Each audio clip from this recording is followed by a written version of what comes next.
Hi guys. I'm gonna be honest, I'm like really physically tired because I came back from a run, but I did just shower. Anyways, I got access to the rest of the VC1 test from my old UIL coach, and I decided that I'm gonna go over the physics section of the science test for that. Yeah, I think we're just gonna go ahead and get started, and I'm gonna learn from my mistake last time and share the desktop. That way, y'all can actually see the entire test. Okay, so yeah, let's get started. Okay, so first four questions, these are all just memorization things from the book. And luckily, I actually know the answer to all four of these just from either prior knowledge or actually reading the book because I kind of have to for reasons that if you know. Okay, so question one, Mathematical Principles of Natural Philosophy, just a really famous book. And also, honestly, even if you recognize this like 1687, you can tell that this is going to be Newton that published this work and was, as you can see, widely regarded as the work that first established physics as a mathematical science. Even though Newton is more commonly known as the founder or inventor of calculus, he did have a lot of physics contributions as well because, gravity. Okay, number two, the greatest failed experiment in the history of physics.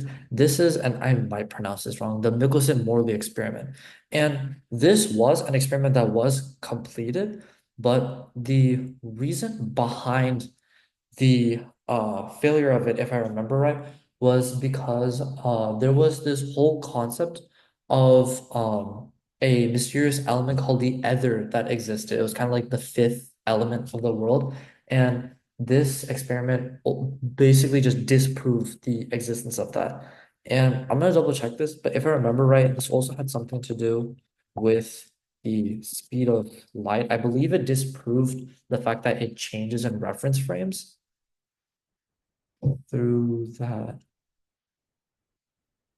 Yeah. So, and then because that other existence was disproved, it confirmed the fact that the speed of light is indeed constant in all reference frames. So whether you're just stationary or you're actually moving at like very close to the speed of light, light will always be traveling at the same pace, which is really important for a lot of relativistic physics. And then third question, muons are unstable with a lifetime. Okay, yeah. And muons, this is something that if you didn't read the book, you either know or you don't, or you just guess. But muons, they will decay into an electron and a neutrino. And then lastly, PO4. This is a mission that I think a lot of people know about because there are only, I think, a few Apollo missions that really everyone's heard about. One of those being Apollo 11, but another one being Apollo 13, which was able to reach the moon, but because of, I believe it was an oxygen tank burst, it wasn't able to actually have its astronauts land on the moon. So B was the correct answer to that. And for the record, I do have the key and I'm going to be checking this for every problem. So I don't make the same mistake where it's like, oh, pi over 2 plus 3 pi over 2 is apparently pi now. Okay, unit of electric charge. This one is just simply going to be Coulomb. Amperes measure current, volts measure electric potential, such as that of a battery, ohms measure resistance, and Teslas measure magnetic field strength. Okay, question six. Megan stood on top of the Canyon Civic Center and threw a golf ball at a speed of 28. Okay. So lots of numbers here, but we do actually have a pretty easy problem here. You'll see some variations of this problem where they'll ask how fast was the ball going at the time it landed, or how far away from where Megan was did the ball land. But instead, all we want to do is figure out what is the maximum height that it reached, which actually is a really simple problem because of the kinematic formulas that we have. Okay, so we can note some of the stuff that we have. So we know the initial height, so we can just figure out what the change in height should be and just add that on. So we want to solve for the change in height. We can calculate the initial vertical velocity using this velocity and this angle.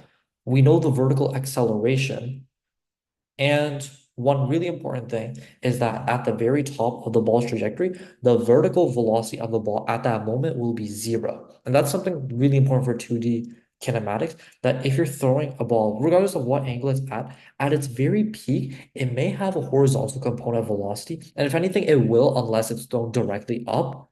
But the vertical velocity at the top will always be zero because at that point, it's not instantaneously moving up or instantaneously moving down. So we have the initial velocity, we have the acceleration, we know the final velocity, and we need to figure out the displacement. So the formula we can use here, and I'm gonna text this out, is gonna be this formula here. This is one of like the four kinematics equations that you kind of just need to memorize. So in this case, we know that our final velocity, we just said that's zero, is equal to v sub I squared. So v sub I, if we imagine this as a right triangle, imagine this as a vector, where this vector is our 28.7. And again, I don't have a mouse on me. And even with a mouse, I feel like I would draw worse. And then we're saying that this is our horizontal, and this is that angle of, what was that, 42.2? 42.2.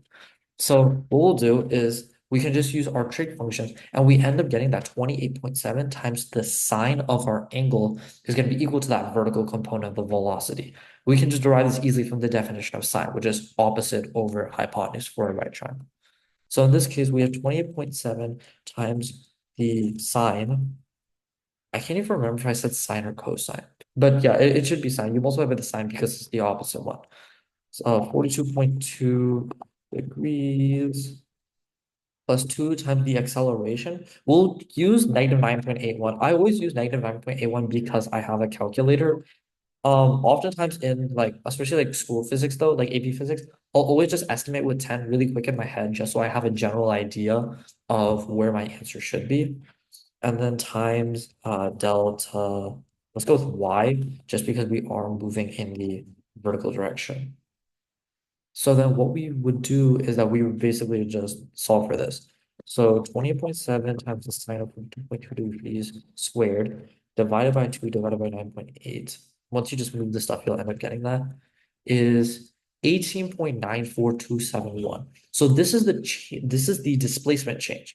And if we add that to the 24.4 that they started from, we get 43.34, which gives us this answer D over here. And that should be right. That was a pretty, yeah, okay, that was a pretty straightforward problem. That's the good thing about a lot of these easier tests is that until the really hard test, you can always guarantee that at least these kinematic problems tend to be pretty like straightforward. As long as you can isolate what you know, what you don't, then it becomes a piece of cake just figuring out which you need to use, like what formula.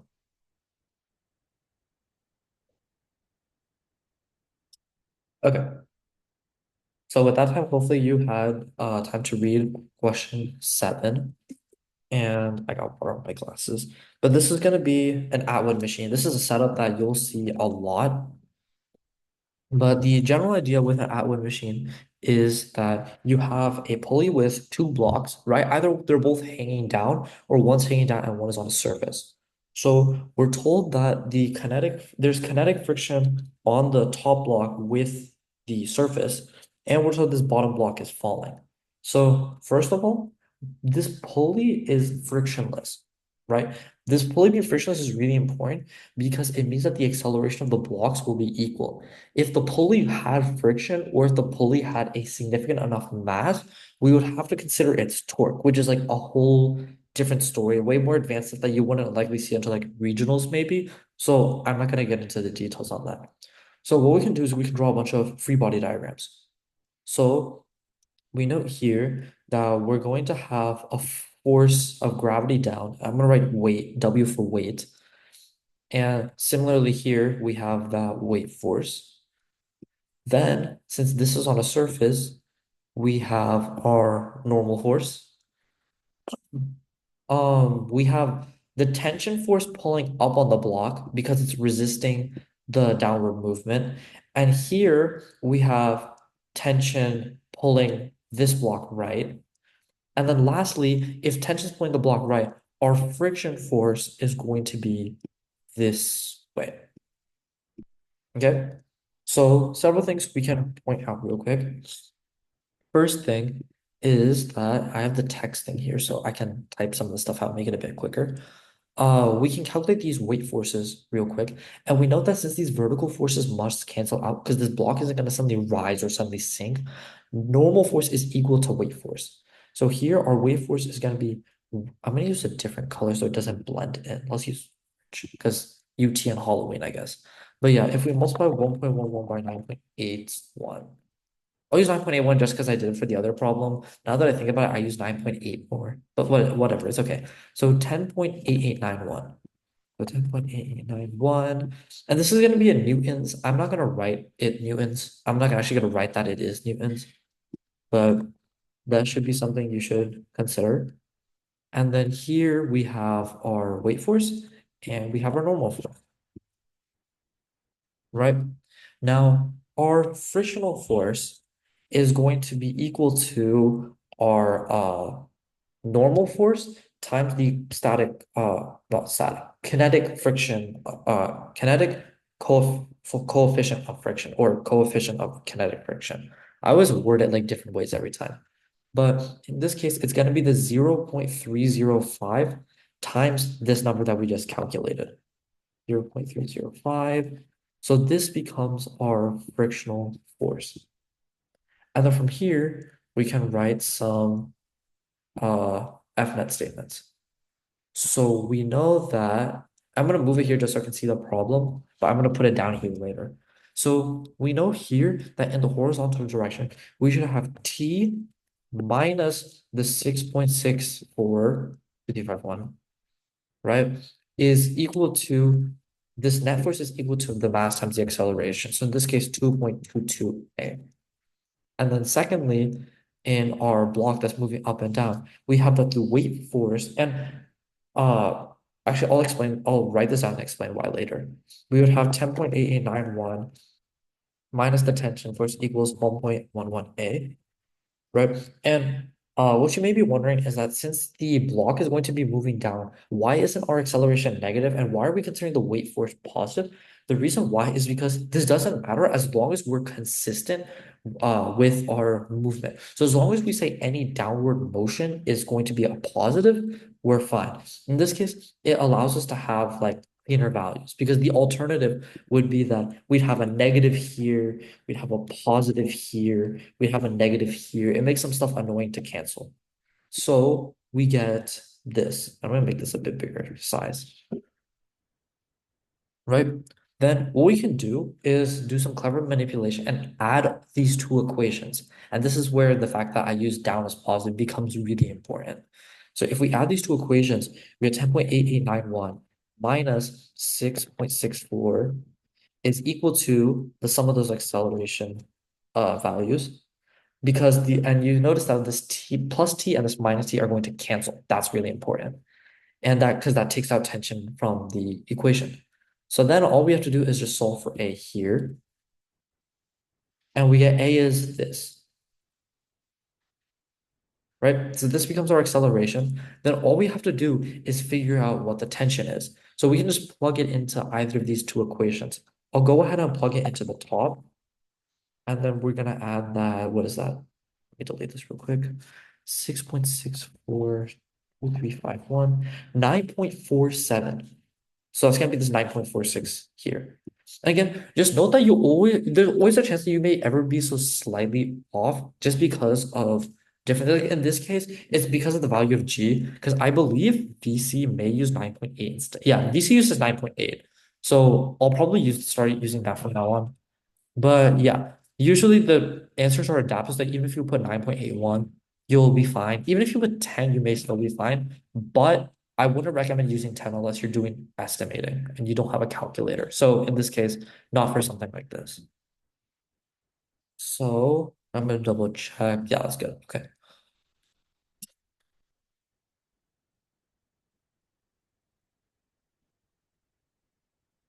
Okay, energy problem here. So what we're going to notice is we want to consider the initial energy and the final energy in this problem. So in this case, what is our initial energy? So uh let me try that. Or actually, I won't consider this using initial energy versus final energy. I'll just consider the change in energy. I think that works. Yeah. So what we're gonna do is we're going to note that our change in energy is gonna be equal to, if we note here, first of all, we have that the potential energy changes. So the potential energy is going to change by a value of mg. I'm gonna write this down fully. So we recall that the formula for potential energy in like gravitational potential energy is mgh. So subtracting the initial one from the final one will get us our change. And if we like quickly check this, we can notice that this value is negative, which is what it should be. Our potential energy should be decreasing. But to compensate for that, because this energy change should be zero. If it's not zero, it means we suddenly lost like energy due to like frictional heat or something weird happened in our calculation. So we have this from gravitational acceleration or gravitational potential energy. And additionally, let me use a lighter color, a darker color. Additionally, we have the spring being compressed. And this is going to be equal to 1/2 times K. K is our spring constant, which is what we're solving for. Oh, I thought I went farther on that stroke. Okay, times x squared, where x, and what's important to remember is that x can be the length of compression or like stretching. Yeah, compression or stretching. So if you take a spring and stretch it 5 meters versus if you take a spring and compress it by 5 meters, the potential energy will be the exact same. And once you like learn, if you already like touched on simple harmonic motion. It makes a lot of sense. Why? Because when a spring oscillates, it has to go from a far point to a near point with the same amplitude distance from the medium. Like it'll start at a medium point, then go 2 meters out, back, 2 meters in, back. So if it goes in the same way each side, it must have the same energy on each side. So we get our nice equation right here, and this equation must sum up to zero because no energy must be lost or anything. So if we rewrite this, we get the mass of the ball times 9.8 times the change in height. So we notice that the height, it starts 88.8 centimeters above the spring and it ends 12.6 centimeters below the spring start because it lands on the spring and then further sinks 12.6 to shrink it.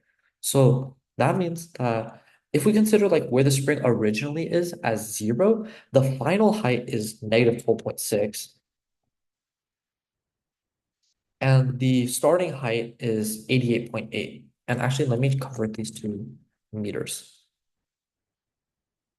So we get this. This should be equal to 0.5 as 1/2 times K times the compression, so 0.126 squared. So if we solve this, we can take this, divide out the 0.5 and divide out the 0.126 squared. And that should get us K, which, oh, because I would be moving stuff to the other side. So yeah, there should be like a negative somewhere here. But yeah, you would end up with 1940 as the spring constant. So that option right here, 8 is A. Yep. Okay. Okay, I think I'm going to do this as fast as I was expecting. Hopefully I can catch dinner. Okay.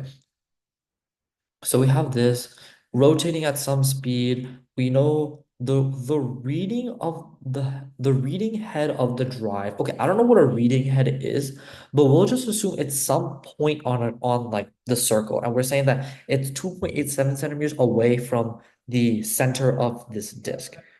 And we need to figure out what the centripetal acceleration is. Okay. So, hmm, okay, I'm gonna write out a couple of formulas because some of the stuff you do kind of just have to brainstorm. So we know our centripetal acceleration is equal to V squared over R, which is equal to, if I remember right, R omega squared, because V equals R omega. So you stop, yeah, right? You have this. Then we have, so we know V equals R omega and A equals R alpha. So what are we given? We're given the rotation speed in revolutions per minute. Okay. I see where this is going. So we have 7,200 revolutions per minute. And what we want to do is we want to first convert this into radians per second. That way we're in the correct units for rotational speed. So if we take 7,200 revolutions per minute, we divide by 60, because if we can do 7,200 revolutions in a minute or 60 seconds, we can do 120 revolutions in 1 second. Each revolution is 2 pi radians. So this is our angular velocity in radians per second. We observe, based on this formula, that our centripetal acceleration is equal to r omega squared. So what we'll do is we're going to take that radius, so 0.0287 times this value squared, and this becomes a sub c. Okay, this is starting to look wrong. Centripetal acceleration. Oh, wait, no. We're not solving for angular acceleration. Okay, so yeah, so this value we never actually needed. So, but yeah. So, uh, just to sum that up real quick, we take this 7,200 revolutions per minute and convert it into our standard radians per second squared, or radians per second. And then we recall that the centripetal acceleration is equal to v squared over r. And using the formula v equals r omega, which is velocity, tangential velocity is the radius times the angular velocity, we can rewrite this as r times omega squared. And yes, I say omega. I don't say W because I don't like using W for this because I know it's not. It's a Greek O, if anything. But yeah, you take that, you plug it in, and you solve for the centripetal acceleration, which gets us the answer of 16,300 meters per second squared. In the case that they did want you to solve for angular acceleration, you would just use this formula. So then you would end up dividing by R, and then you get this, which actually gets you to just this apparently, which is kind of interesting. Did not know that. But yeah, there you go. Okay. I'm hoping that's right. A equals R. Yeah, this is a result I was not expecting. But huh. Okay, not wine.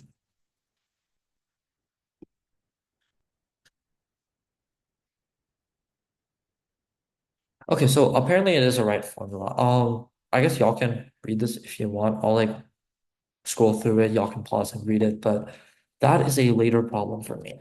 Okay. Ooh.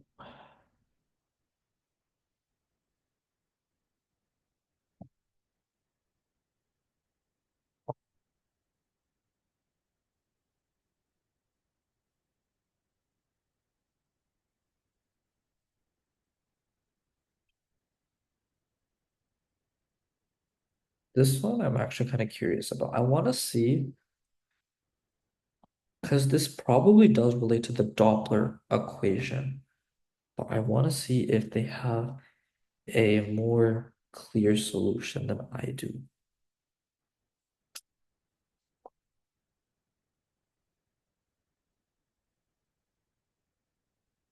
Hmm.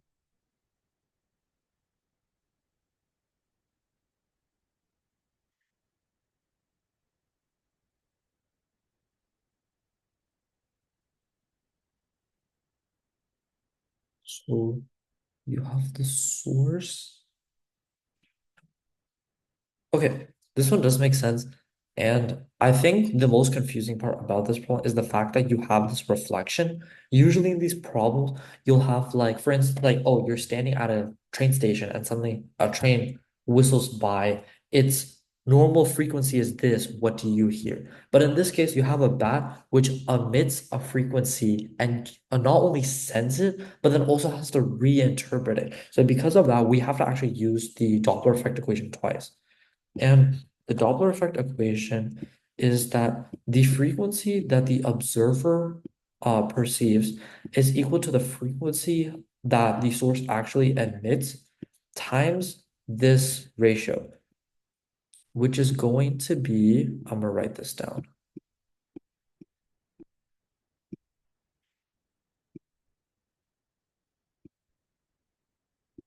Okay, so what this is basically saying is in this case, V is the speed of sound, right? And since the problem mentions it's at 20 degrees Celsius, this is should be in the formula chart that it's 343 meters per second.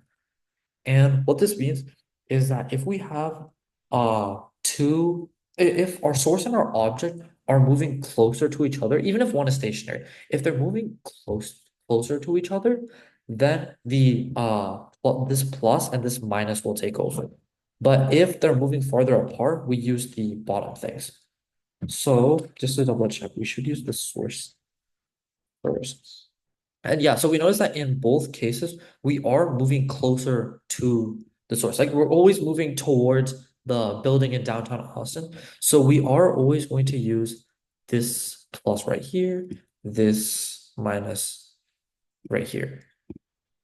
Yeah. And as y'all can tell, this sound stuff is definitely one of my weaker points, just judging by like how long I took to understand that. But it's all good. I think that's what makes this physics stuff really interesting because even during the test, you can kind of just bash stuff out and kind of learn stuff on the spot. So let's see here.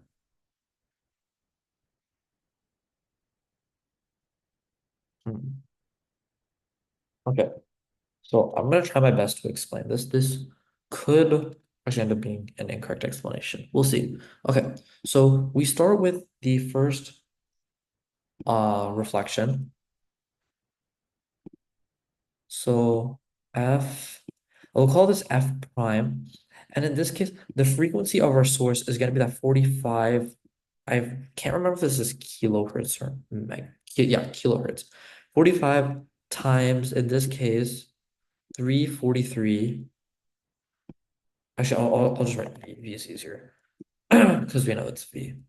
So here we have V plus something. Here we have V minus something. In the second case, we have we start with the f prime that we're about to get, and then we multiply this by a similar ratio. So first of all, we can notice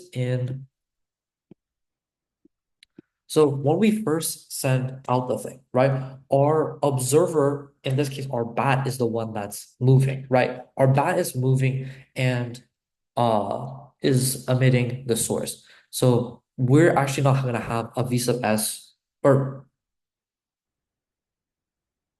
sorry. Okay, wait. In this case, I'm mixing up the first and second scenarios. So in this case, we have the source moving. So the source we said is our bat moving at 44 meters per second.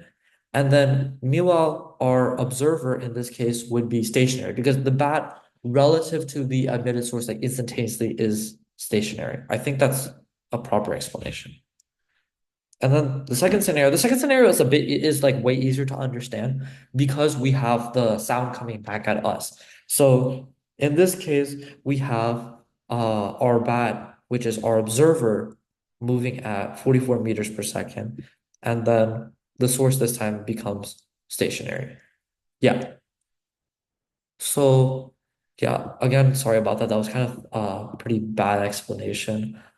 I I think I might be able to bash this out in a contest, but more out of guesswork. If I do get a better explanation, I'll leave this in the comments. And I'll definitely try to put more research into this, but I do want to try to see if I can get through this video as quick as possible, especially because I started this kind of late. But yeah, we do use these two equations right here. So we do the first multiplication. So 343 divided by, well, that'd be 299. And then we do the second step, which is times 343 plus 44 would be 387. 343, and that gets us 58.2 kilohertz. Okay, finally done with that problem. Okay. Coefficient of volume expansion. How much gasoline is expected to overflow?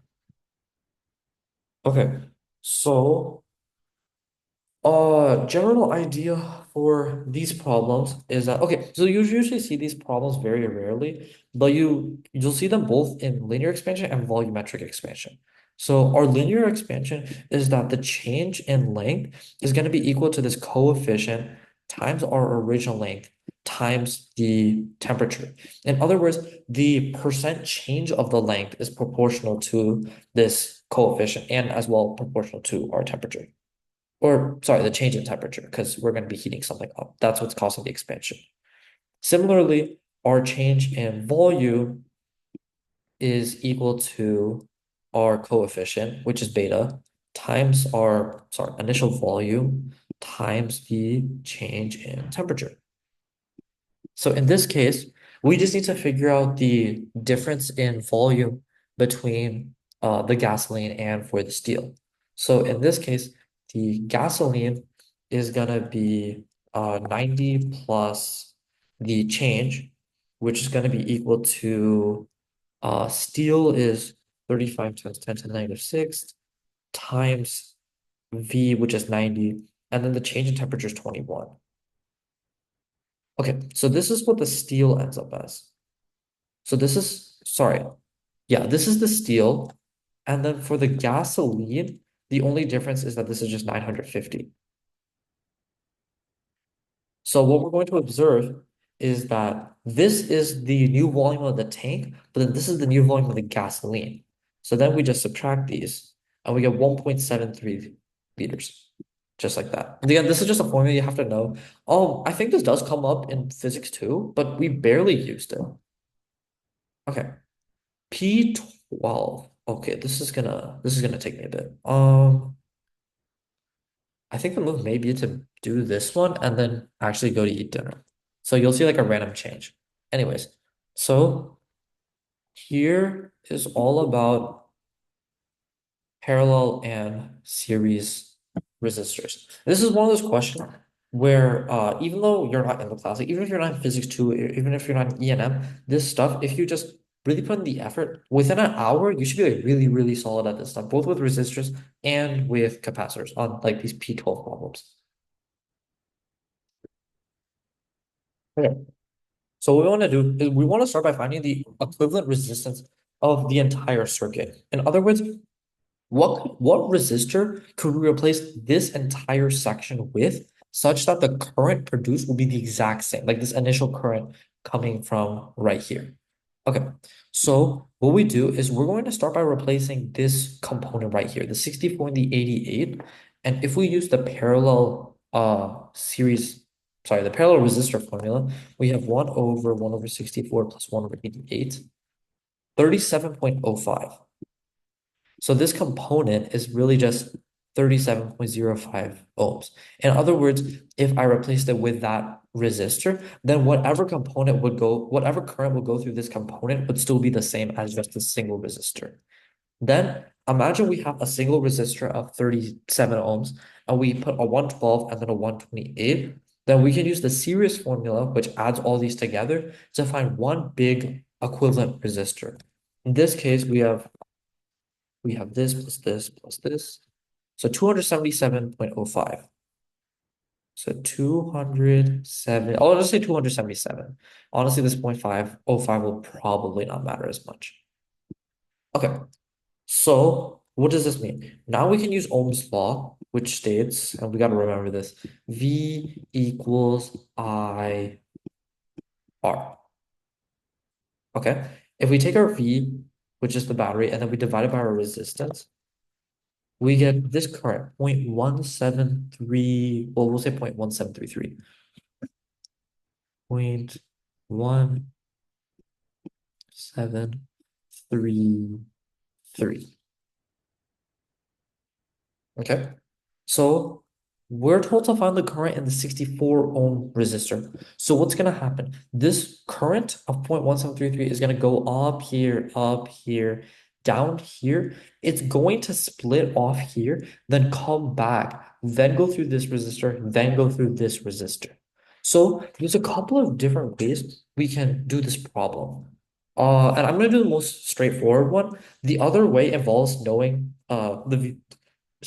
knowing the vehicles are well enough to do this just purely with ratios, but I'm going to explain potential drops while I'm at it. So what we can imagine here is that if we have some particle, this particle is going to gain 48 volts just by going through this battery. And over time, it has to drop back down to 0 volts. Otherwise, that violates like so many different energy laws. So we can figure out what the potential drops are across this resistor and this resistor to figure out what the potential drop is across this component, right? How do we do that? It's again just Ohm's law. So 112 times this current, because all this current will go through here, is the potential drop here, and then same for here. So in this case, we would have, and I'm just going to add these up in one go. So we have 112 times 0.173 plus 128 times 0.173. So this is the total potential drop across this resistor and this resistor. So if we subtract those from this 48, we get this value right here, 6.408 volts. And this 6.408 actually represents the voltage drop across this component.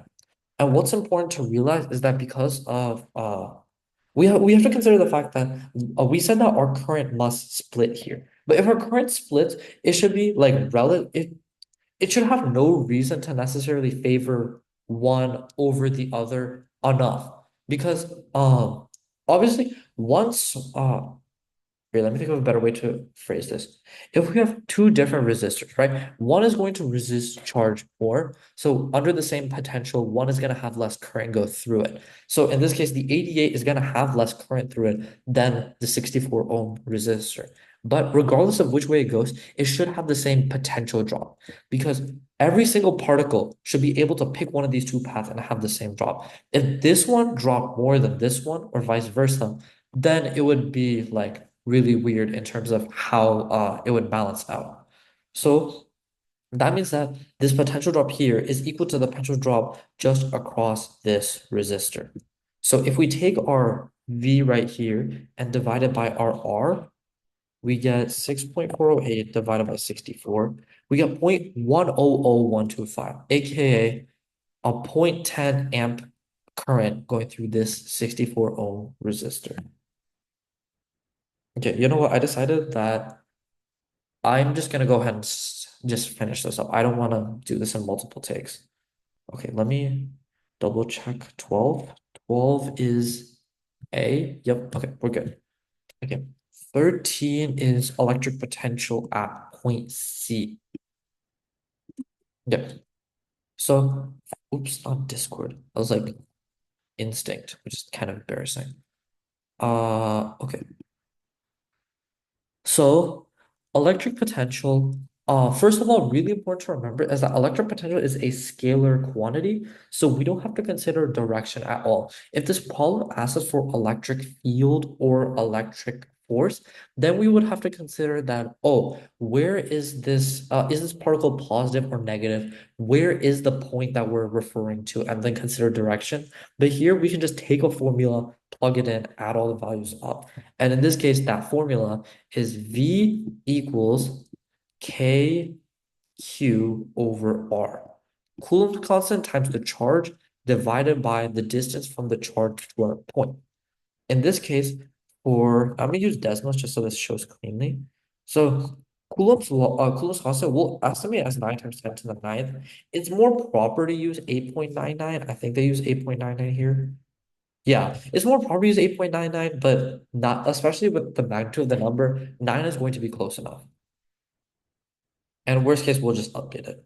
So we have 9 times 10 to the ninth times we'll go start with A. So this is 900 nanocoulombs divided by the distance between A and C, which in this case is 1.2 meters, plus, and then we'll do the same thing with our negative 300 nanocoulomb at B, and this is only 0.3 away,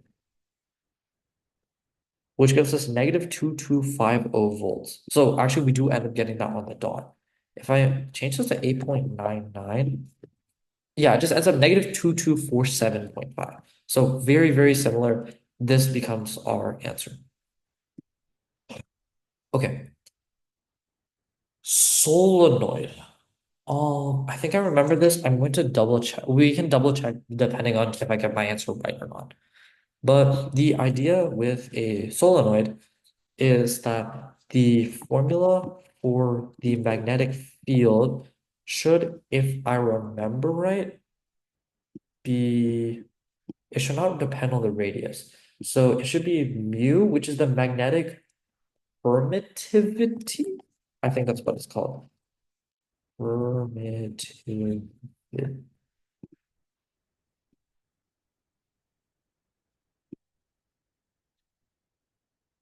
This thing right here. Permeability. I guess permittivity is something else. So yeah, 4 pi times 10 to the negative 7 newtons per square ampere. So this value times this little n times I. And in this case, you'll see this formula written in two different ways. You may see this, or you'll see it as this.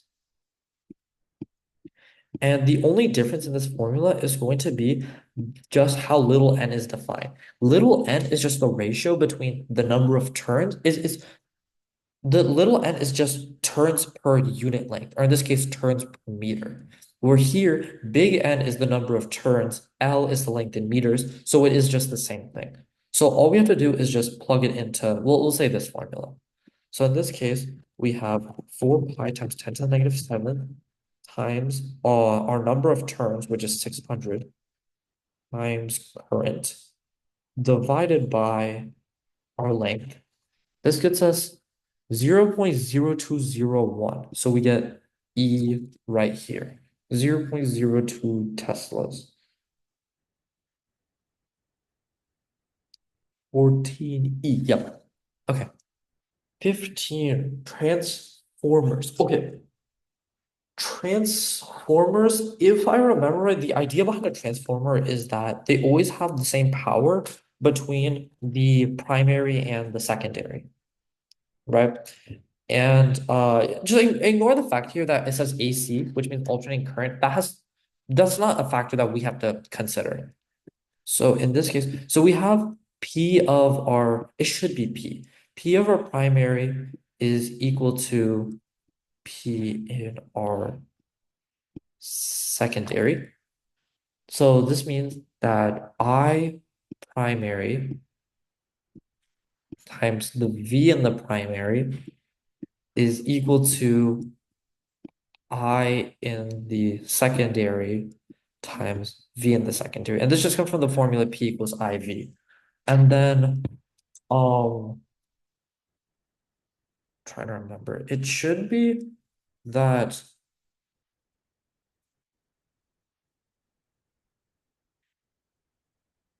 oh, okay, I was about to mention the turns. Uh, okay, wait, I'm gonna take a break because everyone's like, oh, come on.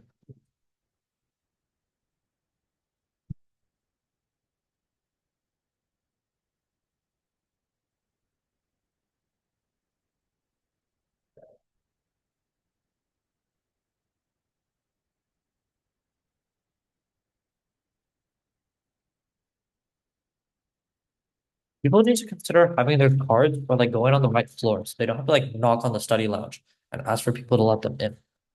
But yeah, anyways, okay, I was going to mention turns here. If I remember right, I believe turns are proportional to voltage. I will double check that at the end of this, but in this case, it doesn't matter because we have that our primary is 240 volts and our secondary is 120 volts. And we know that our secondary has 9. So 9, 120, 240. And then we just get our current should be 4.5. 15, yeah, 15's A. So we would have here, we have 9 and 120. And then we get 9 times 120 equals something times 240. And in this case, if you divide, you just get half of 9 or 4.5. Normally, like most of the time on VCs, you actually can guess this because in the case that you actually like multiply, like you say that it's gonna be double the current instead of half the current, you'll usually be able to see that, oh, double the current is not an answer, so it must be half the current. But in this case, they actually did throw both answers, so you actually would have to know this stuff pretty well. And then as for turns in transformer ratio, so let's double check this stuff here. Okay, yeah, see, this is the thing I want to look for. So it should be, yeah. So we have, yeah, it's the number of turns the voltage is proportional to the number of turns.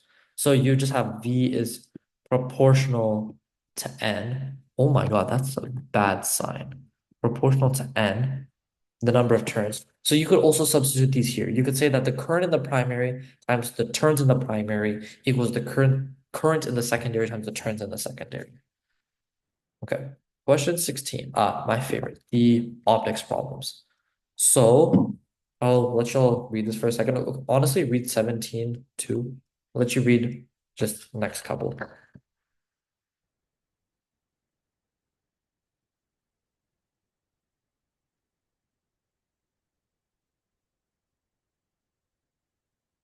Okay.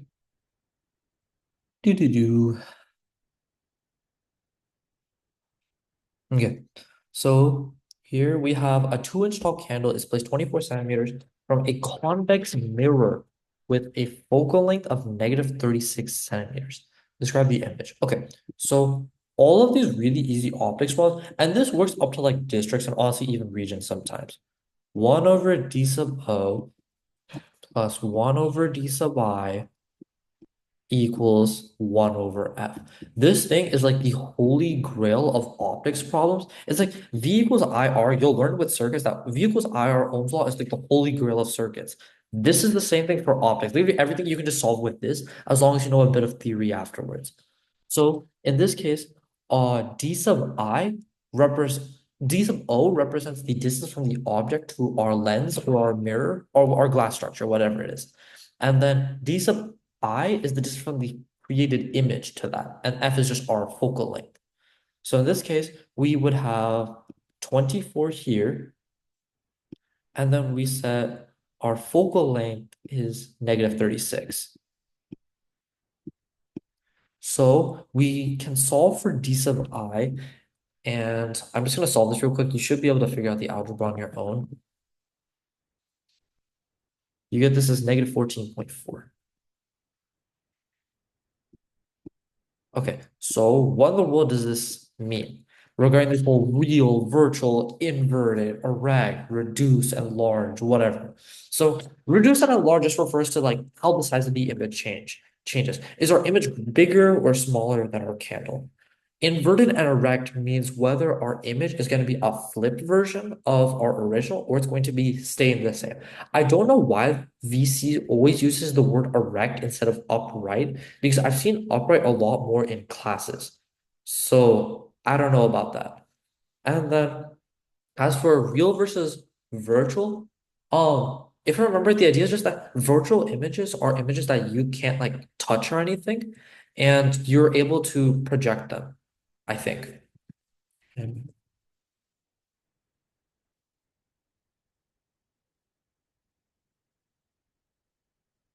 Oh, sorry, it's real images. See, this is why I need to Google this stuff. Yeah, because of how the light rays work. Because a virtual image is kind of like a fake image that you can see, but never really like project on a screen. But real images, because the light converges to a point that you're actually able to see like in real space, uh, that you can like physically see, it's something that can be projected. Honestly, I'm kind of embarrassed about messing that up just now. I kind of feel like cutting it out, but I'm not going to because you got to be authentic. I have to be authentic. I have not touched some of this stuff in a while, like in terms of preparing for UIL physics. But you know, it's a learning process. So Let's go through this one at a time. So, one thing we can do is we can calculate our magnification. And our magnification is equal to negative d sub I over d sub O. And in this case, we don't need to know the value of the magnification. The formula is here, but this does help us with some stuff. So when we plug this in, we're going to get 14.4 over 24, which is going to be some decimal. In this case, it's going to be like zero point 0.6, right? So what does that mean? If our magnification is zero point 0.6, that means our image must have gotten smaller. And because our magnification is positive, our image is going to stay upright. It's not going to get suddenly flipped. So that means that we know our image is both erect and reduced. So erect and reduced. And what's really cool is that majority of the time this ends up being the only answer. And in terms of virtual and real bit, this is just whether d sub I is negative or positive. So d sub I is negative, it ends up being a virtual image. And kind of what the idea behind this is that let's say you had our candle here and we drew a convex mirror. I gotta like remember, make sure I'm doing this right. So convex mirror is gonna look like this, right? This is going to be our real side, and this is going to be our virtual side because we are all our light rays are going to deflect off this and bounce off. So theoretically, our image should form from some convergence of the light on our real side. But in the case of a virtual image where it's like a fake like convergence, what will actually happen is that you can like trace the lines the other way and then it ends up on a point in the virtual side. This could be a good video, like kind of just like an instructional video for how this stuff works with ray tracing, but clearly I do need to relearn this stuff. But yeah, that's how you would do this problem. That's 16. Okay, 17, work function. You actually do end up seeing this in chemistry too. That's actually how I learned it first, not for physics. But the idea here is that if you have a metal, that's what this target is referring to. If you have a metal and you shine a laser at it, it can take electrons out of the metal, but the electrons are bounded, right? And this binding energy is called the work function. So the energy in our laser or whatever, which can be represented as hc over lambda or hf, depending on what formula you use, is equal to our work function, which is represented by phi, plus the kinetic energy of the resulting electron. And then from here, you can notice once you look back at the problem that you literally know almost all of this, including using the reference chart, except for the velocity. So if you solve this, we have h times c over lambda, which is 140 nanometers. And then we're going to subtract our work function, which is 2.12 electron volts, which if we convert to joules is this. And then we just go, okay, we need to convert this into the velocity. So multiply by 2, divide by the mass of the electron, and then square rooted, we get 496,195 meters per second. 17 is C. Yeah, 16 is B, 17 is C. Okay, perfect. Okay, 18. Okay, 18 is literally just a trivia thing. For one, you're never gonna make a Higgs boson, you're never gonna make a gluon, you're never gonna make a photon. The only possible answer for this are neutrino and antineutrino. And honestly, you can probably guess this just by looking at it and knowing and having seen the other equation before. The answer to this is a neutrino. Antineutrinos literally are represented by the same letter, which I believe is the Greek letter nu, with a bar over it. Literally the only difference. And in general, what's good to remember is that in positron decay, aka beta plus decay, such as shown here, you're going to release a positron and a neutrino. Whereas in beta minus decay or electron decay, you release a beta minus, aka electron particle, and an antineutrino. And the way I remember this is just, oh, beta minus decay is a negative, and anti means again, so it's an antineutrino. That's, I believe, nowhere near why it releases an antineutrino, but if it works, it works. So that's 18, which is going to be A, like I just said. Okay, yeah. And then, okay, I remember the answer to the last two. Okay, Hi guys. Okay, you probably noticed like a random cut. That's because I was in the middle of explaining problem 19 and I made a mistake that took so long. I got really embarrassed about posting it. So I'll go ahead and re-explain it and I'll also explain what the mistake was because I think it's pretty important to know just like how to recognize different things. Because this whole debugging process, CS brain rot, debugging process is like really important for problem solving in general. So here we have Jason and Jenny, part of the Liberty mission to explore Neptune. Also, when I was reading this for the first time, I realized that this is probably Jason and Jenny from Frisco Liberty, and I have class with Jason, so that's pretty funny. But to figure out Neptune's acceleration, they're using a pendulum. And what we have here is a graph with the period squared of the pendulum versus its length. So to start off with, we need to figure out the formula for the pendulum, which is simply just this. The period is 2 pi times the square root of the length divided by the gravitational acceleration. But we notice that our graph has axes of period squared and length.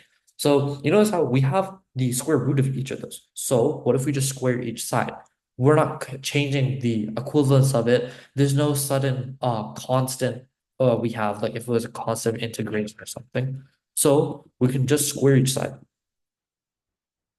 right? And we get this, right? Then we can take two approaches. We can either just pick a point and plug it in for t squared for L, or we can use this as our slope, because if you think about it, this is just like y equals mx, right? It's kind of the same idea. Use 2 points to find the slope and then solve for g here. In this case, I will explain that the reason I messed up was because I took this point right here, which I'm saying is 2 comma 7.5, and I plugged it in as t instead of t squared. So in this case, we have 7.5 is equal to 4 pi squared times 2 over g. So if we rewrite it, we can get 4 pi squared times L over t squared is g. 4 pi squared times L, which we said is 2, over t squared, which is 7.5, gets us a g of 10.5. So we see a 10.7 here. I'm going to assume, let me double check because I believe that is going to be the right answer. 19 is, yeah. So this is the right answer. And this is like the one case where it's very, very likely to get answers that deviate like enough from the answer choice where you may be a bit concerned. So that's why it's always good to check as many points as timely feasible and also use that slope approach if you're comfortable with it. Okay, so P20 double slit. Okay, so another formula that this relies on, which is the formula n lambda. Oh my God, that's a terrible lambda, guys. Equals d sine theta. And in this case, what this represents is n is like the index of the fringe, right? Because when we do the double slit experiment, we end up getting a bunch of like lights at scattered points. Those are called fringes relative to this zeroth fringe. So in this case, we're referring to the first bright fringe. So n is going to be equal to 1. Lambda is just the wavelength of our thing. D is equal to the distance between the center and this, where the fringe is. So this is D. And then theta is this angle right here. And then this would be where the slits are. I think that seems... Oh, wait. This is not D. This is a mistake I used to make when I was first learning it. This is in fact not D. This is a value you have to calculate with trig. But D is actually, this may be easier to explain the whole idea behind the double slit experiment. So double slit experiment is the idea that when you're not like directly looking at something, you shine this electron beam here between two slits that are separated by some distance. It creates an interference pattern, which looks something like this, right? Most of the electrons are going to go through the middle, and then the lighter, and as you go further out, you'll see them more faint and faint. So as you can guess, this distance changes how you perceive the interference pattern. And that's what this D is. This D is going to be the distance between the two slits, which aren't pictured here, but that's what we're trying to solve for. So in this case, we already know n. We have a table for lambda and sine theta. So this also becomes a similar problem to 19 where we can just plug points in or find a slope. I'm going to go ahead and plug a point in. So we get 440. I'm going to put in the first one. So this is the number of meters divided by the sine theta, which is 0.37. So this gets you will that end up being 1.19 micrometers. You try this with another value, we'll say like 560 and 0.47. Yeah, you get 1.19 micrometers. This one ends up being really close to that value. And with that, that is going to be the last problem.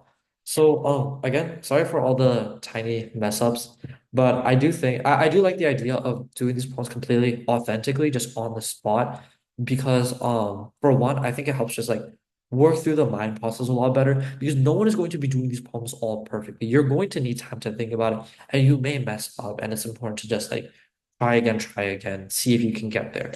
And then also it saves me a bit of time because instead of having to take the separate time out to make sure I know how to do this stuff, I can just do it in one go. I just worst case, I'll do a quick Google search like I did for one or two of these problems maybe.